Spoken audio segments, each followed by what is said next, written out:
দৈনিক সংবাদ দিগন্ত পত্রিকার নিয়মিত রাজনৈতিক সংবাদের সাথে আমি ফারিয়া হাসান। প্রথমেই শিরোনাম, চাঁদার টাকা ভাগ করে নেন রিয়াদ অপু। এবার বিস্তারিত।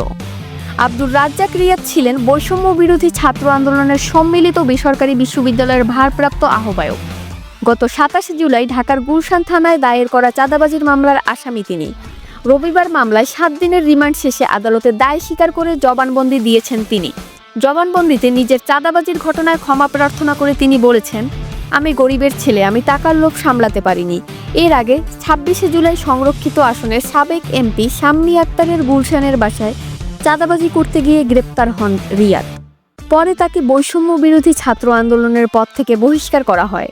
রিয়াদ জবানবন্দিতে জানান, বিভিন্ন সময়ে ফ্যাসিবাদী লোকজনকে গ্রেপ্তারে পুলিশকে সহযোগিতা করেছেন তিনি। গত 17 জুলাই রাতে তিনি বৈষম্য বিরোধী ছাত্র আন্দোলনের সিনিয়র সহসভাপতি জাকির হোসেন মঞ্জুর ফোনের মাধ্যমে গুলশান জোনের ডিসিকে জানান, গুলশান থানার সাবেক এমপি শাম্মী আক্তার নিজ বাসায় অবস্থান করছেন। পরে ডিসি তাকে জানান, বিষয়টি গুলশান থানার ওসিকে অবগত করেছেন তিনি। পরে রাত 2টার দিকে তিনি সহ মঞ্জু, জানে আলম অপু, সাবাব হোসেন, আতিক শাহরিয়ার, সাদাকাউন সিয়াম, তানিম অহিদ আতিকের সঙ্গে থানায় যান।